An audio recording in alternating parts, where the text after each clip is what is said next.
The haunted piano.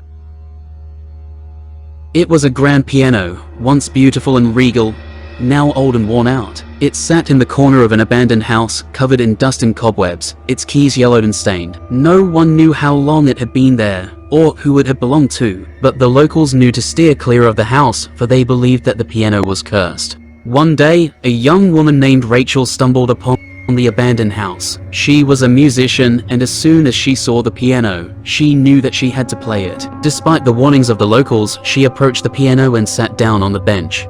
As her fingers touched the keys, the sound that came out was eerie and unsettling. It was as if the piano had a life of its own, and was playing on its own accord. Rachel was both fascinated and scared, but she couldn't stop playing. The music was haunting and beautiful, and she felt as if she was in a trance.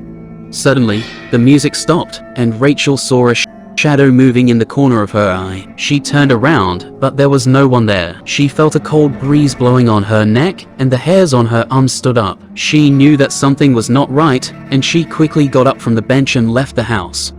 That night, Rachel had a strange dream. She was playing the piano, and the music was beautiful and soothing. But then, the music turned dark and ominous, and she felt as if something was reaching out to her from the piano. She woke up in a cold sweat, her heart racing. Over the next few weeks, Rachel couldn't get the piano out of her mind. She felt as if it was calling out to her, begging her to come back and play. Finally, she gave in to the temptation and went back to the abandoned house. As she sat down on the bench, she felt a sense of foreboding. But she couldn't resist the lure of the piano, and she started playing again. The music was even more haunting than before, and she felt as if the piano was possessed by an evil spirit. Suddenly, the room became dark, and Rachel felt as if she was being pulled into the piano. She tried to get up, but her hands were glued to the keys, and she couldn't move. She felt as if she was suffocating, and she saw shadowy figures moving around her.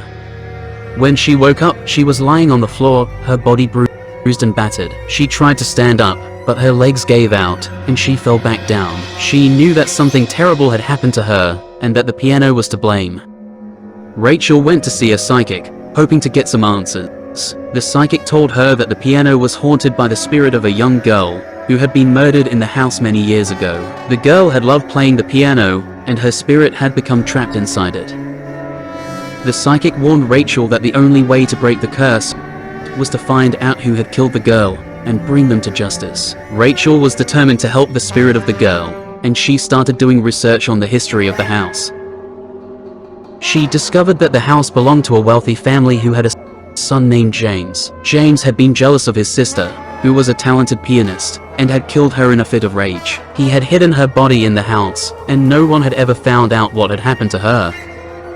Rachel knew that she had to confront James, and she went to his house to confront him. When she told him what she had discovered about his past, James denied it and became defensive. Rachel knew that she needed evidence to prove her case, and she kept pressing him.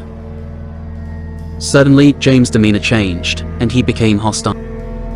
He lunged at Rachel, but she managed to dodge him and run out of the house. She knew that James was dangerous, and she needed to find a way to get him to confess.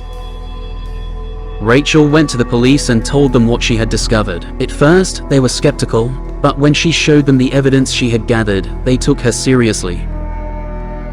The police investigated James, and they found the body of the young girl in the basement of his house. He had kept it hidden there all these years, and no one had suspected a thing.